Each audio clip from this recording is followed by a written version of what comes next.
I think of the life of a miner who must work all his day underground, where his lamplight is all that will shine there, and it's dark and it's damp all around.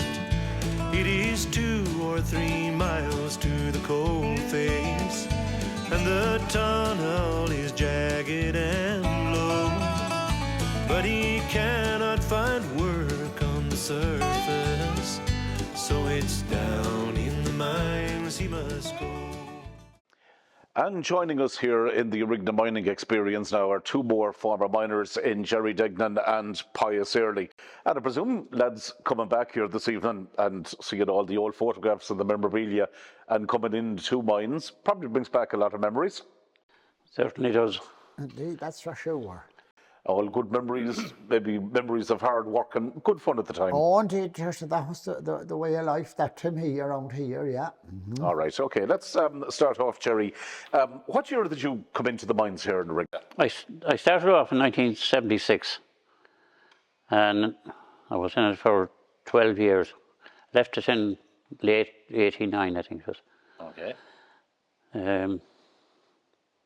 In and out between holidays and all the shit, and I was roughly about 12 years in Flynn and Leahney mines.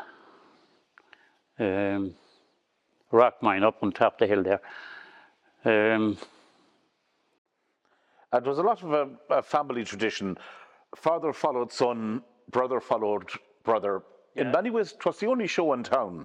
It was the only show in town, yeah. My father was in the mines when he was 11 years of age. He worked mostly in for Ladens. Worked all his life. All right. And you'd have, as a young lad growing up, you'd have heard these stories from your brothers and your father, what it was like working in the mine. And how were you feeling, Gerry, on the first day going to it? You had an idea maybe what was ahead of you from hearing the stories. Were you nervous? Were you anxious? Were you eager? Were you mad to get into them? Well, we sort of lived near hand the mines anyway, so we had a sort of general idea of what it was like inside. Right. But money was the main driver. That was the important one. That was the important one. Yeah. Pius, something similar for you. When did you start? I finished up in 1990. I had a week's pay for Christmas 72. Christmas 72, I had 1 week's pay, and I'll tell you what was in it. There was £40, and that's what I had home with me. And then I stayed there, worked away then until they closed up then in 1990. I had 16 years. Right. Aye. So you had a nice run, obviously, through it. And talk to me about the feeling of having that first paycheck, £40 at the time, which was a significant amount of money. Oh, it was a lot of money that time, you see, because we'd be going around scrounging on pennies and this and that, you know. But when we got this handful of money, I'll tell you, it changed a lot of things now. Yeah, absolutely. You'd almost feel like millionaires at the time, would you? So it was. It was great. It was great indeed. Yeah. Talk to me about the whole experience, Gerry, of going in, working with miners and getting to know the trade. There was an interesting name of the foremen in the mine. They used to be called gangers maybe on building sites, but they were called firesmen. Well, they had the power to hire and fire, you know. Yeah. But that's what they got the name. That's right. I'd say that's what they got the name. Was there not another one in it then? I think now, you know, when they be doing the blasting in the evening or things like that. One time I think it was the foreman had to fire the shots. Right. I think now, I don't know that, but I think that there was something about that. All right. All right. What are the memories of the various firesmen that you'd have worked under? The foremen when you went into the mines. What were they like? Now, Paddy Waters now, he'd have been a legend of a miner. He worked in England for years and years and years. Worked in Newcastle upon Tyne now for donkey's years. A great worker now, he's a very good miner. And he would have learned his trade over in the UK. He would have, yeah. Yeah. Then we had, Mickey Cassidy, he was another legend now. He was the king of the ball. Right. Mickey Rain, of course. Mm-hmm. Of course, we had Pat McManus and a few in later times, you know. But they were the older ones now. All right. Okay. Pius. When my man was in Rockhill that time, Joe Currett, Joe was the foreman out there that time, and Joe was there for a good few years now. And on the evening shift, then you had Paddy Conlon. Paddy was you know, the Conlons that was down in Lurgan. I think that's where he was living that time. And now, if the thing wasn't done right from the evening before the lick of that, you'd hear Paddy coming roaring. whoever was going to get it was the thing. It had to be done right anyways, and that was it. Yeah. One shift was very much dependent on the other. Aye, that's right. You could, we said we'd be in now on the day shift there, or the like of that, but you would leave it handy for the fellas on the coming in after you. There was a great man, Vincent Gilray. Now Vincent was he'd be one of the top shovelers in it and stuff like that. But Vincent would always make a note of putting up breakers, they used to call them, on the roads. He'd have all that done for the brusher when he come into the brusher. Nothing to do when he bored the hole and blasted it, you know. But it's important to have the right pillars in the right spot, you know, for breaking it. Two shifts, Gerry, as we've been talking about here, and some of the length of the day. How long was the working day in the mines? Considering that the work was hard, it was physical. What was the length of the working day, or had you a certain quota to reach in a day, and when that was done? Well, if you were on ton, it was whenever you had your tonnage made, or your place cleaned, actually, you were free to go. You could be gone at 2 o'clock in the day now. But you would work hard to get away at that time. Oh, you would, yeah. You were flat out while you were there. Yeah. But now it was a major shock to go in on a building site and see the length of the day that was there, you know. That must have been a big change, maybe for fellas that came out of the mines and were working after 1990, where you would work hard, but a relatively short day, and then you had to get used to Pius. As Gerry mentioned, the length of a day on a building site that was a lot longer. That's true, indeed, that's right. And then, like when you'd be in at the coal face, you'd be lying down, you see, on your shoulder, and when you'd be on the building site, you'd be on your feet all day, you know. You'd be wore out when you weren't used to it, you see. Yeah. What was it like? I know we're going to skip forward to the end, but when the mines closed, what was it like adjusting to other jobs? And what was the training like after 1990? Because if any business closes, or if there's a major factory closes down, you hear all about this thing of upskilling the workers and reskilling them. What was that like in 1990 with the courses and trying to pick up new trades after having spent so long in the mines? Pius, you can maybe start. I'll tell you, that would have suited a lot of the younger folk now, will say. That the older fellas now, there would have been men that, I knew a few men that was there 44 years in the mines, and the fellas 30 there and 25, but they wouldn't have much interest, we'll say, in going on to any other jobs, you see. So it was for the younger crowd, and a lot of them did get good jobs as they went on, you know, stuff like that. Gerry, was it a big process to get used to taking on a different career after mines? Oh, yes, it was. Yeah. We did a course in Dumshanbo with basic carpentry. You know, it was only just to get us back on the, you know. But I started off then on stonemason, and I really kept at that, you know. It was nearly that I picked up a good route myself, but you know. Talk to me a little bit about what Duignan was like when the mines were in full swing. And you had other activities outside the mines. I know, for instance, Gerry, you played Gaelic football. Pius, you were big into tug of war. Was working in the mines an advantage when it came to tug of war, that you had that core strength built up? Well, I'd say it probably was, you know, because you had the arms would be built up on the legs, you see, and stuff like that. And I remember the day that the mines closed, the 17th of July, we were beyond in a place in Ballina. Did you ever hear tell of a Belique Castle? There was an All Ireland there the Sunday just before that, and we were over there competing in it, and we won it, so we did. And we came back to work then the next morning. We didn't want much drink coming back, you see, but the next thing we were told, our job was finished. And that was a big shock. That was a big shock to everyone, of course it was, so indeed, aye. Because they weren't expecting they were going to close this quick, you know. Yeah. No. That's what I was just going to say, Gerry. The mines were expected to last a bit longer than 1990, so it kind of caught everybody by surprise when the closure came about so soon. It did. Well, you see, the cost of the coal producing it, I believe, was a major, you know. And then they never had any intention of building another power station there. Never was on the cards. Well, in fairness now, the ESB had a site bought below where the other station was. They had a wipe of ground bought there for burning the crock hole. And they had it, they had all the tests done on it, in fairness now, when it was tested out in Germany and right round about the place. And but the next thing, I think the politics got into it. Your man was the Minister for Energy that time, Desi O'Malley. And Desi was at it, and he kind of switched her down, you know, the money point started up then, and I think that was the death knell then for Rigna. So the lack of maybe strong But they never political intended to take any coal representation. at money point from here anyways, because there wasn't even access into it for the bring lorries to it. It was nearly all of the water that was going in, you know. Talk to me a little bit about that crock hole, Pius. The crock hole now, you had you'd have a seam of coal in there now. It could be 5 foot high in places, you know. But along with that, then there was ridges of stone into it. They used to call them bullets, you know. You might have a stone that would be that depth at the edge or like that, and then it would go like a wedge, you know. And they were very dangerous, though. They minded them. Right. Aye, and but no, like there was a lot of that there under the ground. I reckon there was.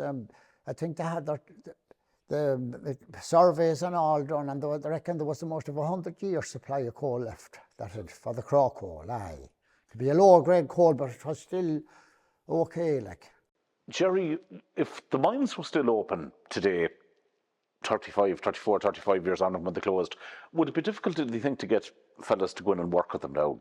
Oh, it would.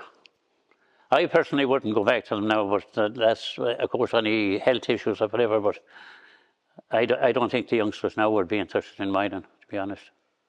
well, let's say like if they supposing the families were still going on there, you know, there would be all lads going in, because you see, it was the way of life around here. That kind of thing. Of course it was. Father following son, as Oh, we there mentioned. would be lads that'd still be going into it. Would it be something that, say, to your own sons, would you have, if they were still open, would you have encouraged them to go into them? No, I would not, no. No. I don't think I would, to be honest. No. Yeah. When the mines closed, there was obviously a lot of soul searching to be done to see what could be done in the area, maybe in some way to keep it alive, to create jobs.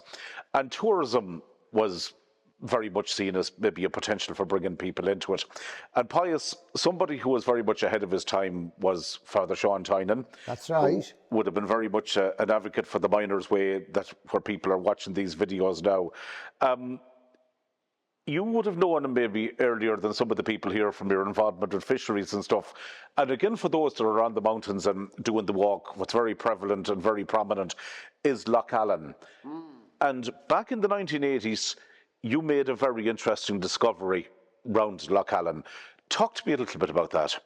That was on the, we were at Father Tynan got us in with the ESB that time, and we were doing the eel fishing. That's right, yeah. Aye. And myself and Gerry then, we were a team at that time. The two, it was worked in twos, you see. Yeah.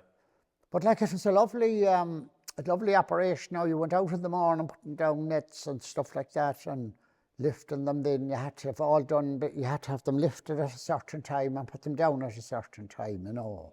And we were making a few bob at it now, not enough, no, but it kept the thing ticking over anyway. It did, surely. But the problem there was, you see, DSB owns the fishing rights of the Shannon system, and they weren't inclined to do any restocking. You know, below in Loch now they have a big co-op there, and the caught is as much last year as the caught 30 years ago. And they restock it. They put in 1.5 tons of elvers maybe every year, or like that, and that's keeping the thing going. But the ESB now, they weren't prepared to do any restocking, and that's where she went down. The ESB would take the eels off us, buy them off us, Right. but wouldn't stock them now. You know. Because you see, if They were you keep exporting their own, like out of a pile of coal over there, and put nothing back, she'll go down. It eventually diminishes. So you made a discovery more, or you met something that was a lot bigger than an eel. Oh, we did. We were out there one morning, and it was myself and this man here, and we thought we seen something away out in the distance, ploshing around or whatever, anyways, and then we got a bit nearer to him anyways, but we when we seen what was in it anyway, we decided that we'd go on here, or we'd headed Two big headed eyes back. and 2 dinner plates. Right. Oh, will you push it? Frightening experience. Oh, be just serious. The eyelashes on them like a yard brush. Will you push it? We turn tail and straight in on the But I shoulder. heard Father Tynan say now they were doing something on the lake at night one time. They were after a crowd of poachers or something that was putting down nets or something like that. And they came on nets all right, and they had 2 boats now that night. Johnny Wynne was along with him and Father Tynan, and I don't know whether Sean was with them or not, but whatever was in it, Annie, was the nets that they got at this thing that we seen. It might have been him. Was able to. He got tangled up in the nets, anyways, and he was bringing the 2 boats down the lake, dragging them down the lake. Yes, now and the comparison was made, maybe for the want of a better comparison, that it was something like what was seen in Loch Ness. It was almost the Loch Allen monster. It was christened at the time. well, he was there at the time we seen him. Anyways, But he came over on holidays. Yeah. It was good weather that time. That's right. Yeah. It was good. There should be better weather that time now than what's going on now. There was a lot of stories about that lake, Pius, and you would have lived close to Loch Allen. It was described almost as an enchanted lake. Boatloads of people drowned. There was a lot of people drowned around it, all right. There was probably the biggest one would be, I'm not sure what year it was now. It was on a Good Friday, and they were leaving the market here in Drumshambo. They used to be up and down from Spencer Harbour below on a big boat. But going back down around just out from the power station, the storm blew up, and the boat, whatever, they had a lot of animals in it, and some of them put their feet out through the bottom of the boat with the panicking, you know. And there was 14 drowned that time. Yeah. 14. But then there was other people. Then the time the fish farm was going down there was a fella there. He was the boss man on the fish cages. Do you mind? He was from Tipperary, a young enough man. He was in his 40s or something, and he just went out one evening to feed the fish, or do with a normal bit of a procedure, and it was lovely and calm that time, and he just pulled in the boat like that. He didn't tie it or nothing, and the next thing the wind rose and it blew the boat out like that, and he was a top swimmer, and he hopped into the water like thinking that he was going to catch it in a couple of minutes, but the next thing the boat picked up speed, and he got exhausted, and he wasn't able. I don't know what the story was, but he got drowned anyway. Yeah, so there was a lot of sad stories in it. Let's come back here to the mines for the time being. We talked about the conditions inside in the mines, and the fear maybe of a lack of oxygen or air in the pit was always a cause of concern. And as a result of that, you'd never be too worried if you came across a mouse or a rat in close proximity. Well, no, if you seen them, it was all right. There was some amount of oxygen there, but if you seen the rats or the like of that now heading out for the surface, you could be taking a step along with the mouse, head out too. Time that to move on in quick pursuit. I think so. Yeah, they knew. Gerry, any real scary experiences that you had in the mines? I just know. I'm glad to say I can't recall anything now. Yeah. Pius? Apart from the odd fall of a stone or something like that, but Yeah. it was relatively safe now when we think of it. Indeed. The rock pit was safe enough, you know. And there was a lot of emphasis on safety to make sure that it was done the best. Well, there was I should have done the best that I could. there was a couple of bad accidents down through the years, but there wasn't that many. Like it would compare with any industry, you know. There wouldn't be as the injuries wouldn't be near as, you know. I think of the life of the miner who must work all his day underground, where his lamplight is all that will shine there, and it's dark and it's damp all around. It is 2 or 3 miles to the coal face, and the tunnel is jagged and low, but he cannot find work on the surface, so it's down in the mines he must go.